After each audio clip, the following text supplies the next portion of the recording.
नमस्कार, मैं doctor Ravindra Dhas, roll number 16।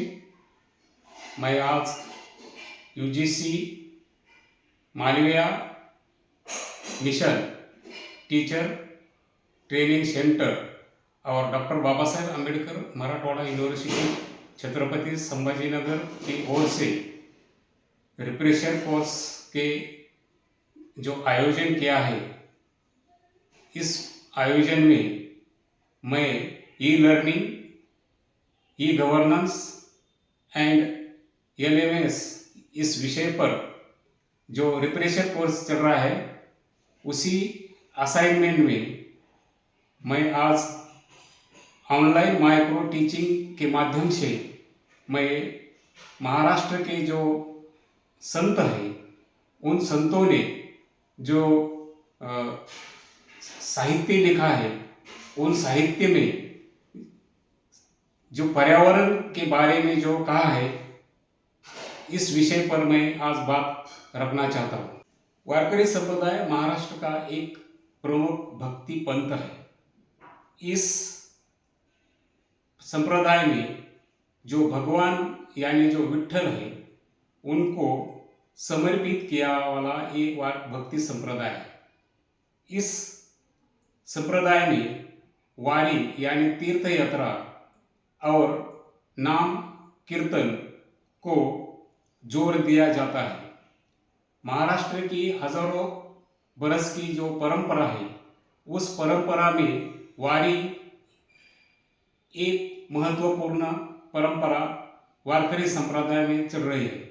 इसमें सब जाति धर्म के उच्च नीच लोग यानी सब तरह के महिला पुरुष सब लोग इस वारी में, सब संतजन भक्तगण अपने राम कृष्ण हरि ये जप मन बोलकर वारी में शामिल होते हैं।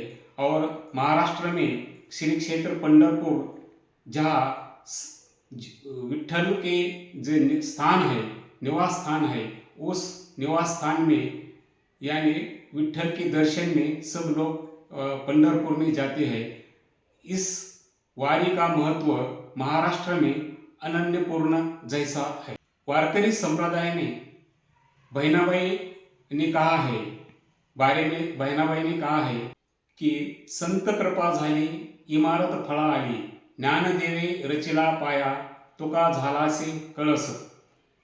इस वर्णन में वारकरी संप्रदाय का वर्णन बहिणाबाई ने किया है।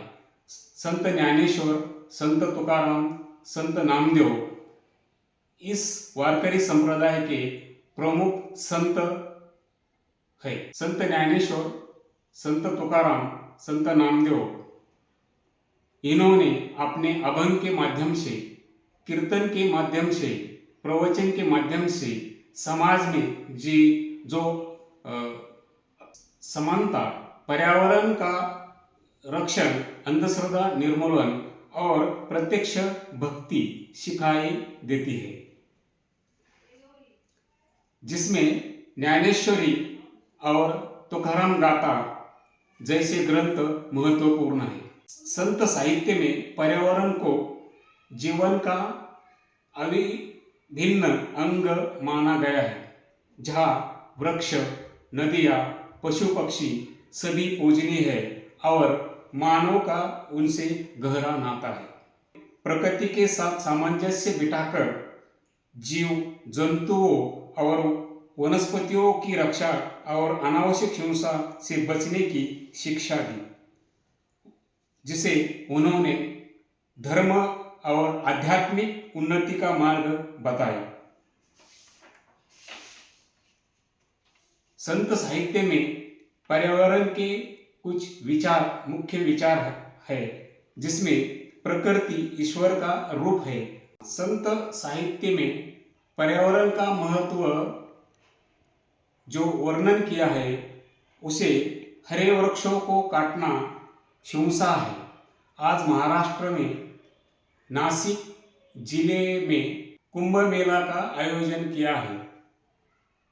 नासिक में जो कुंभ मेला शुरू आने वाला है, उस कुंभ मेले के स्थान पर जो 1500 से 1700 जो वृक्ष है, वो वृक्ष साधुग्राम के निवास के लिए वो तोड़ जा रहे हैं। इसलिए पर्यावरण के संरक्षण के लिए पेड़ वृक्ष बहुत महत्वपूर्ण है और ये महाराष्ट्र में हो रहा है। पर्यावरण के रक्षण में बहुत सारे संतों ने अपने अभंग के माध्यम से कहा है। संत तुकाराम कहते हैं कि वृक्षवल्ली आम्हा सोयरे वनचरे पक्षी ही सोसोरे आळविते, यानी वृक्ष, वेल, पक्षी ये निसर्ग के पर्यावरण के लिए अतिशय महत्वपूर्ण घटक है और ये पर्यावरण को समतोल रखने के लिए मदद करते हैं। आज भारत भर में जो औद्योगिकरण चल रहा है, विकास के नाम पे पेड़ तोड़ रहे हैं, अस्वच्छता हो रही है, इसे मानव ही और हम सब शामिल हैं। संत गाडगे महाराज कहते हैं स्वच्छता के बारे में, संत गाडगे महाराज कहते हैं कि झाड़ू लेकर घूमता हूँ, मन की मैल साफ करता हूँ, तुम भी अपने आसपास साफ रखो, यही मेरा धर्म है। स्वच्छता ये बाह्य स्वच्छता नहीं है, मन की स्वच्छता जरूरी है। संत गाडगे महाराज अपने कीर्तन के माध्यम से गांव गांव में जाकर स्वच्छता की बारे में कहते थे कि मन की स्वच्छता बहुत महत्वपूर्ण है।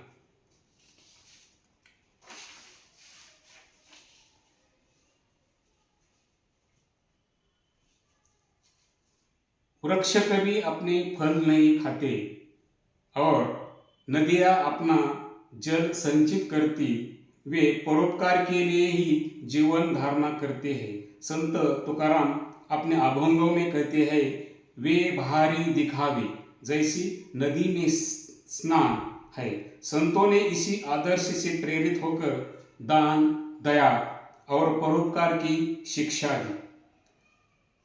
संतों ने अपने अभंग के माध्यम से, कीर्तन के माध्यम से सिखाया है कि हम पर्यावरण में हम रहते हैं, वह हमारे आध्यात्मिक जीवन को समृद्ध बनाता है।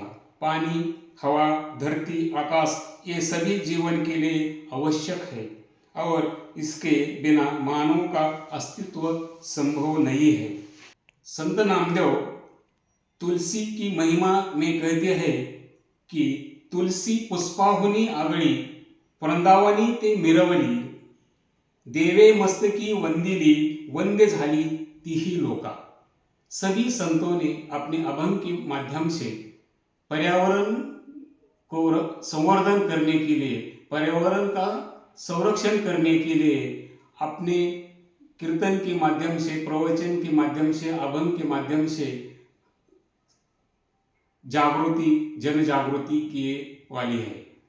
और मैं यही कहूँगा कि सभी संतों ने अपने काल में जो पर्यावरण का महत्व है, वो पर्यावरण का महत्व लोगों को कीर्तन के माध्यम से जागरूक करने का प्रयत्न किया है। इतना ही मैं इस बारे में कहूँगा। धन्यवाद।